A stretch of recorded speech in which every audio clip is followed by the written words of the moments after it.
आप सब एक देश की सेवा के लिए, इस देश को भुखमरी से बचाने के लिए आप लोग जो बैठे हुए हो, इतनी तपस्या कर रहे हो,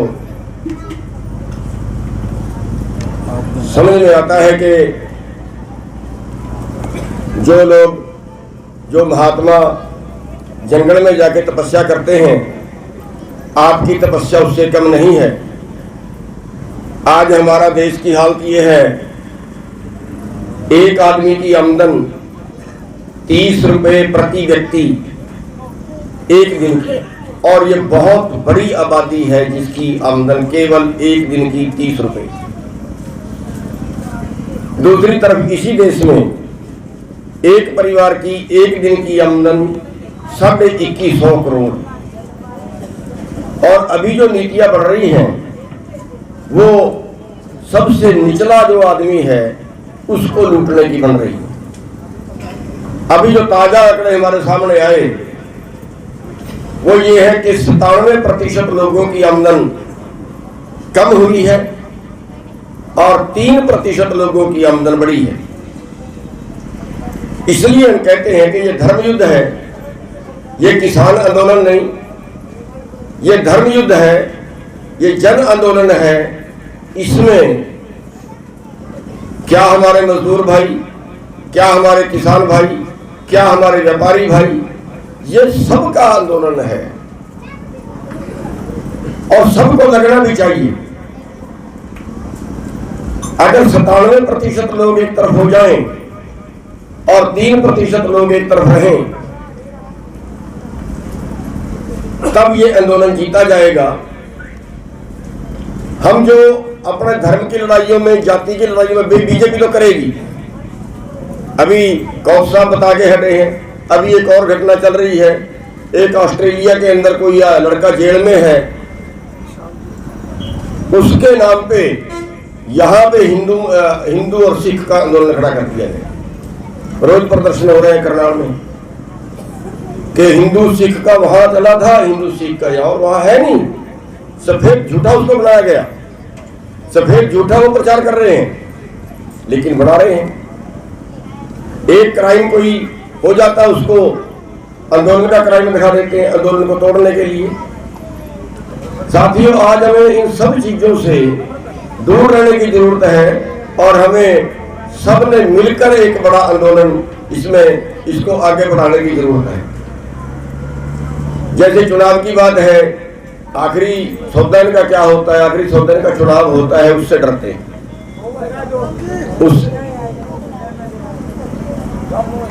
तो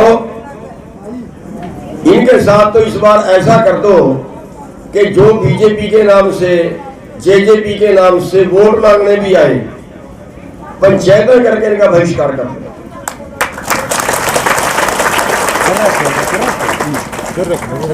हाँ, बहुत अच्छा है। और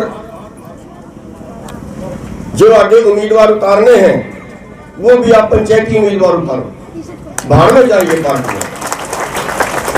अपने बीच से जो आंदोलन लड़ता है, जो अच्छा काम करता है, उसको आगे निकालो। अरे भाई, 97% लोगों का शोषण 3% लोग कर रहे हैं। हम 97% बैठे देख रहे हैं। हम 97% कहते हैं राजनीति नहीं करेंगे और 3% कहें हम राजनीति भी करेंगे, कानून भी बनाएंगे, हम देश का पैसा भी लुटेंगे, देश की वोट भी लुटेंगे। अरे फिर ये 97% का बैठ के माला फिरेंगे यहाँ। अगर आपका राज आएगा, अगर आप सत्ता में भागीदारी बनोगे तो भी तो कानून बदलेंगे। चाणक्य ने कहा है, अगर अच्छे लोग राजनीति से दूर रहेंगे तो बुरे लोगों का राज आएगा, बुरे लोग आपके प्रशासन करेंगे। और हो रहा है। हम पंचायती आदमी को वोट देते ही नहीं, हम आपकी सेवा करने वाले को वोट देते ही नहीं। हम तो धर्म पे बन के, राज पे बन के, या जो राज कराने हैं हम सोच लेते हैं परमानेंट नहीं है, बात की राजनीति, उनको देते हैं हर साल वोट और वो हमें बेचते हैं। उनको पता है कि इनको जाति के नाम पे लड़ा देंगे, धर्म के नाम पे लड़ा देंगे, पैसे के बल पे वोट ले लेंगे। तो साथियों, आज एक देश के अंदर व्यवस्था बदलने की जरूरत है। 3 कानून तो उसी का एक हिस्सा है। आज जरूरत है व्यवस्था बदलने की, यानी 3% लोग हैं जो इस देश की सारी कानूनों का फायदा उठा रहे हैं और 97% लोग हैं जिनका आज शोषण हो रहा है। आज तो व्यापारी भी सड़क पे हैं, जिनको हम कहते थे ना शहर वाले हमें लूटते हैं, आज वो भी सड़क पे हैं, आज वो भी शोषण का शिकार हो रहे हैं। तो साथियों, हमें इस आंदोलन को एक व्यवस्था परिवर्तन तक ले जाना पड़ेगा। जब तक हम कानून बनाने के कलम आपके हाथ में नहीं होगी ना, जो आपके बीच में अच्छा लगे उसको बना देना, आप अपनी तरफ से पंचायती चुन लेना।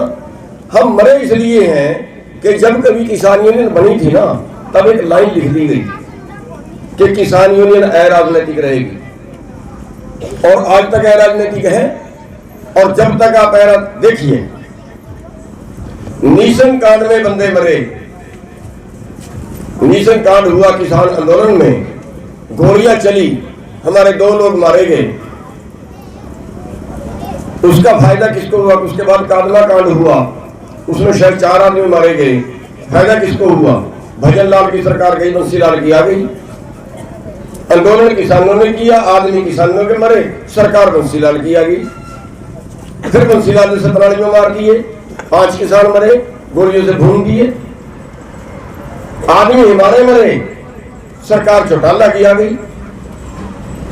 फिर चौटाला में आके गुलकड़ी में 7 किसानों को गोलियों से भून डाला।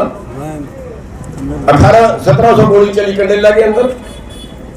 महम कांड हुआ, वहां क्या क्या हुआ देख सकते हैं आप।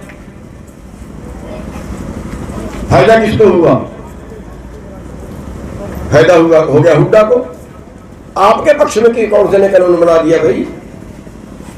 आदमी आपके मरते हैं, फायदा उठाते हैं, हम कहते हैं हम तो राजनीतिक हैं। सबसे ज्यादा पेट में दर्द किससे होता है?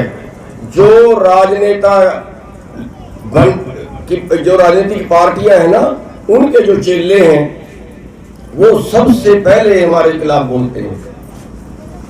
हालांकि हम तो राजनीति करने के लिए आंदोलन नहीं कर रहे, राजनीति करते तो 30 साल से 29 साल से संगठन में काम कर रहे हैं। 29 साल से किसी पार्टी में काम करते तो 4 बार एमएलए बन जाते। अब तक तो 4 बार सत्ता में रह लेते। लेकिन कम से कम इतना तो हम कर सकते हैं, अच्छे आदमी को आगे भेजें।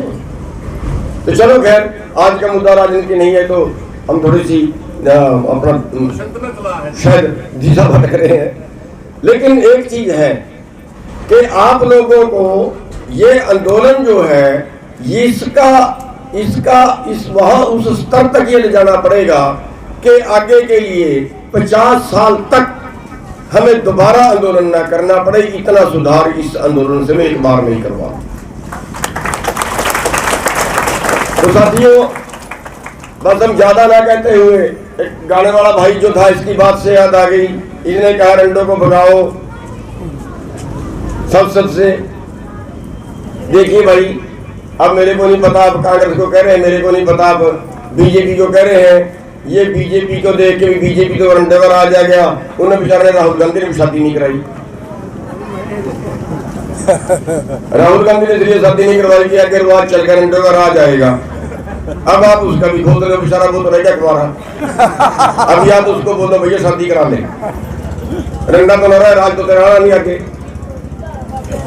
तो साथियों, बस हम तो आपके दर्शन करने के लिए रुके थे, और आप जिस तरह से आंदोलन कर रहे हैं, जिस तरह सबसे ज्यादा सबसे नंबर 1 पे आज खटखट टोल चल रहा है, जहाँ पे हजारों की संख्या में हमारी माताएं बहनें और हमारे भाई रोजाना हाजिरी भरते हैं, रोजाना यहाँ बैठ के तपस्या करते हैं। एक दिन पहले आया था, ये शर्ट टूटा पड़ा था, 3 बार 4 बार वोट लिया है। और आज हम उस भाई को भी श्रद्धांजलि देंगे जो भाई यहाँ पे इस आंदोलन के बीच में जो किसानों की तकलीफ को ना सहते, क्या नाम था? सतपाल जी थे, जिनको किसानों का दुख बर्दाश्त नहीं हुआ और वो यहाँ पे अपनी जान की कुर्बानी दे गए। अब से पहले करीब 15 किसानों के करीब इस आंदोलन में अपनी जानों की आहुति खुद दे चुके हैं। 500 के करीब हमारे किसान धरनों पे बैठे ठंड से, अटैक से, गर्मी से जूझते हुए अपनी जानें दे चुके हैं।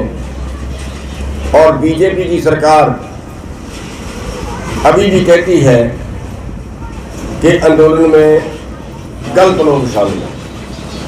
500 किसानों की शहीदियों के बाद भी हम अपना आंदोलन शांति से चला रहे हैं, हम अपना आंदोलन संतुलित चला रहे हैं।